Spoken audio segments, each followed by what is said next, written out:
Assalamualaikum warahmatullahi wabarakatuh. Nama saya Syafa Azura, NPM 1301101190094. Di sini saya akan melakukan skills lab prosedur untuk injeksi obat-obatan melalui intradermal, subcutaneous ataupun intramuskular. Yang pertama, sebelum melakukan injeksi, saya akan melakukan asesmen terlebih dahulu terhadap medical record pasien, lalu list obat-obatan yang diberikan lebih dulu oleh dokter. Kemudian saya juga akan mereview obat-obatan tersebut dengan melihat labelnya untuk memastikan nama, dosis, lalu juga pengaplikasiannya dan juga tanggal kadaluarsanya. Dan kemudian saya juga akan mengakses pasien untuk mengetahui usia dan juga berat badannya yang sangat mempengaruhi dosisnya nanti. Kemudian setelah melakukan asesmen, saya akan melakukan persiapan. Dengan pertama saya akan mencuci tangan terlebih dahulu, kemudian saya akan menggunakan gloves dengan teknik skin to skin dan juga gloves to gloves.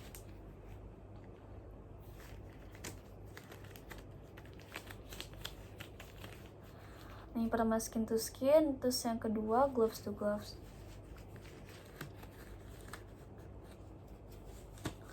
Nah, setelah sudah, saya akan menyiapkan syringe yang saya gunakan dan juga needle, dimana di sini saya akan menggunakan syringe berukuran 1 cc dan juga 3 cc, dan saya akan menggunakan needle berukuran 27G dan juga 26G.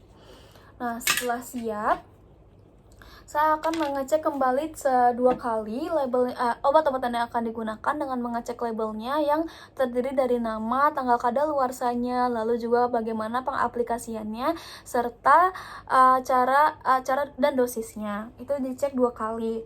Setelah mengecek 2 kali, saya akan langsung mempersiapkan syringe untuk mengambil obat-obatan tersebut. Nah, yang pertama untuk vial, biasanya di vial ini terdapat aluminium yang menutup dari bagian karet vial tersebut. Nah, tadi saya sudah melepaskan menggunakan pinset. Nah, lalu setelah dilepaskan menggunakan pinset, saya akan membersihkan vial tersebut menggunakan alcohol pads yang sudah saya buka dan tunggu sampai kering. Kemudian bisa langsung kita ambil menggunakan syringe yang sudah saya siapkan. Di sini saya akan membuka needle guardnya terlebih dahulu menggunakan satu tangan. Kemudian saya akan mengambil vial menggunakan tangan yang non dominan.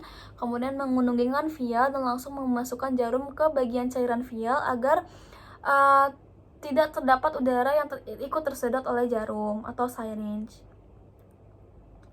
Nah, lalu kita bisa langsung mengambil sesuai dengan dosis yang sudah tadi ditentukan.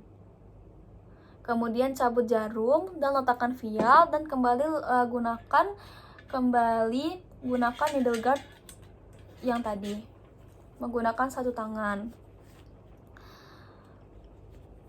Nah, setelah itu bisa kita cek apakah terdapat udara atau tidak di dalam syringe. Jika ada, bisa kita keluarkan sedikit untuk mengeluarkan udara tersebut. Nah, jika sudah, kita dapat mengganti jarum ini dengan jarum yang baru agar nanti jika saat diinjeksikan kepada pasien, jarum dalam keadaan steril.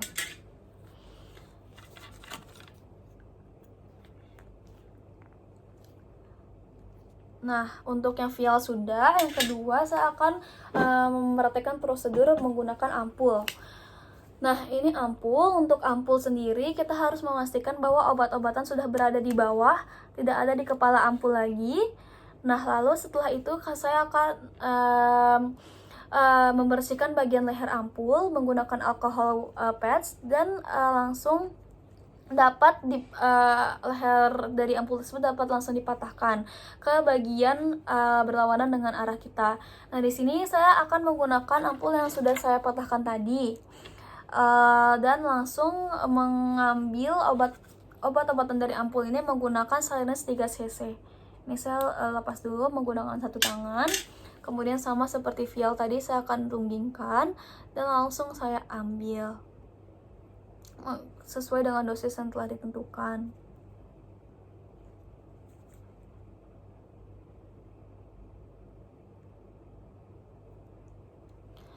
Nah, setelah itu, sama seperti tadi vial, saya akan memakai kembali needle guardnya menggunakan satu tangan. Kemudian saya akan mengecek apakah ada bubble atau tidak. Jika iya, keluarkan sedikit temukan bubble. Dan lalu setelah itu saya akan mengganti jarum menggunakan jarum yang baru agar nantinya saat diinjeksikan kepada pasien jarumnya steril. Nah, kemudian setelah siap, saya akan meletakkan saring tersebut di sini, di tempat khusus di sini. Nah, lalu jangan lupa untuk membuang bekas-bekas sampah-sampah medis tadi di tempat sampah medis. Tempat sampah medis saya di sini. Nah, kemudian setelah syringe-nya siap, saya akan mengecek lagi obat-obatnya yang sudah saya masukkan ke syringe tadi agar untuk memastikan bahwa obat-obatannya sudah benar. Lalu juga saya akan mengecek kembali dosisnya yang ada pada syringe juga sudah benar apa belum. Nah, lalu setelah mengecek label dan juga syringe tadi, saya juga akan membawa identification card pasien untuk menyamakan pada pasien nanti saat diinjeksikan. Nah, lalu setelah itu saya langsung akan membawa ini ke tempat pasien dan menanyakan bahwa pasien sesuai dengan identification card-nya berupa namanya, usianya, alamatnya, berat badannya, dan juga berat badannya itu saja, itu sudah cukup. Nah, lalu setelah itu saya juga akan menjelaskan prosedur apa yang akan saya lakukan terhadap pasien, dimana di sini saya akan menginjeksi secara intradermal atau ke bagian kulit pasien yang mana letaknya itu di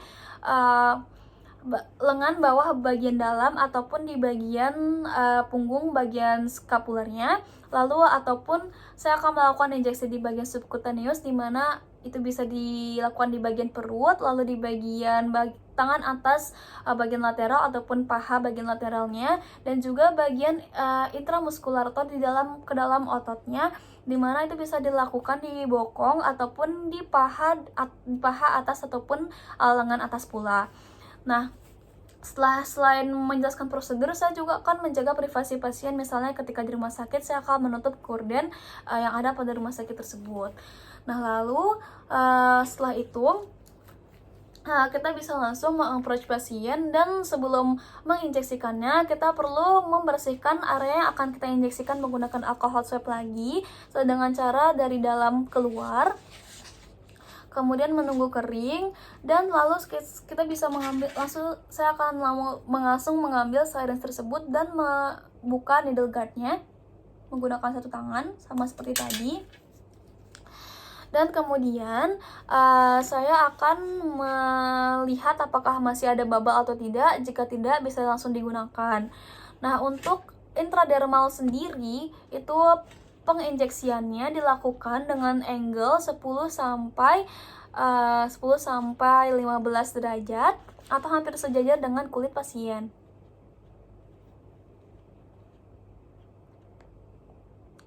Dan jarum yang dimasukkan itu cukup matanya saja, tidak perlu semuanya.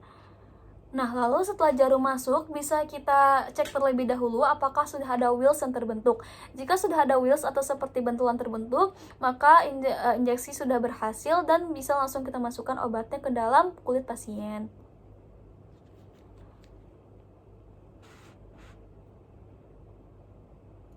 Nah, lalu setelah itu kita bisa langsung cabut jarumnya, dan kemudian bisa kita bersihkan di bagian area sekitar wheels tersebut menggunakan pads yang kering. Nah, lalu untuk intradermal selesai. Kemudian untuk subcutaneous itu dilakukan tadi seperti saya bilang, bisa di abdominal atau bagian perut ataupun di bagian lengan atas maupun paha, yang mana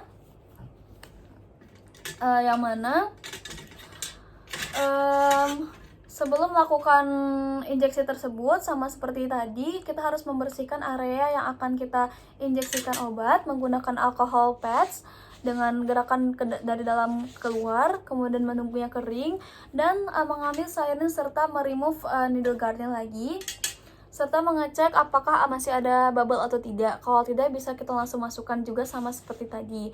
Nah, untuk subcutaneous sendiri, dia menggunakan angle 45 derajat. Dan untuk subcutaneous juga kita bisa mencubit bagian yang akan kita injeksikan. Misalnya ini lengan, saya memegang lengan atas bagian pasien. dan angle-nya 45 derajat. Dan sebelum menginjeksikannya, kita harus mengaspirasi terlebih dahulu. Saat menusukkannya 45 derajat, kita harus mengaspirasi terlebih dahulu apakah ada darah yang masuk ke sinus atau tidak. Jika ada, itu berarti terkena pembuluh darahnya, kita bisa ulang ke steps yang tadi lagi. Nah, kalau tidak, kita langsung bisa menginjeksikan obat-obatannya ke dalam subkutaneus pasien. Nah, setelah itu kita bisa cabut dengan cepat dan dapat membersihkan area yang tadi dengan alkohol wipes kembali secara perlahan. Dan jika diperlukan, kita bisa menggunakan Hansaplast ataupun Band-Aid untuk menutup bekas injeksi tadi. Nah, lalu yang ketiga, untuk intramuskular, sama seperti tadi juga, kita bisa membersihkan areanya terlebih dahulu dari dalam keluar, lalu juga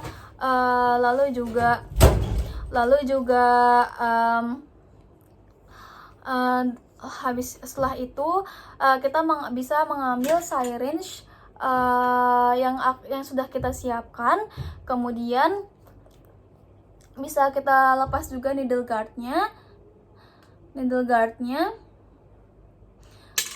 Lalu setelah melepas needle guardnya, sama seperti tadi,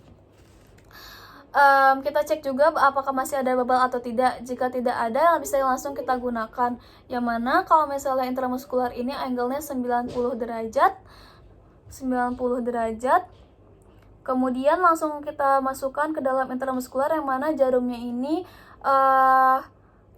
kita masukkan ke seluruhnya. Kemudian kita aspirasi terlebih dahulu untuk melihat apakah ada darah yang masuk atau tidak. Jika tidak, gitu terkena pembuluh darahnya, dan bisa kita ulang steps yang tadi lagi. Nah, jika tidak, kita bisa langsung menginjeksikan obat tersebut ke dalam otot pasien. Dan setelah itu kita bisa mencabutnya dengan cepat, dan sama seperti tadi kita bisa membersihkan bagian area yang sekitarnya itu menggunakan alcohol pads lagi. Dan jika diperlukan, kita bisa menggunakan Hansaplast ataupun Band-Aid untuk menutup bekas injeksi tadi. Nah, setelah melakukan prosedur injeksi tadi, kita harus menunggu 15 menit terlebih dahulu untuk melihat apakah ada reaksi tertentu dari pasien. Sambil menunggu 15 menit tadi, kita bisa saya akan melepas gloves saya dan mencuci tangan saya terlebih dahulu. Dan jangan lupa untuk membuang sampah ini di tempat sampah medis. Nah, lalu setelah cuci tangan, saya akan kembali kepada pasien untuk mencatat waktu dan tanggal saat injeksi dilakukan, kemudian juga dosisnya dan juga tipe injeksinya. Kemudian jangan lupa nama dan alamat pasien. Kemudian respons pasien yang ada setelah 15 menit. Dan jangan lupa untuk saya akan menulis nama dan juga tanda tangan saya, atau nama atau tanda tangan operator yang sedang bekerja saat itu. Pada kasus ini saya yang melakukan injeksi tersebut. Nah, setelah itu prosedur injeksi sudah selesai.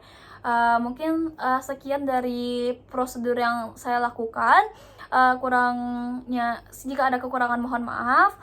Sekian dan terima kasih. Wassalamualaikum warahmatullahi wabarakatuh.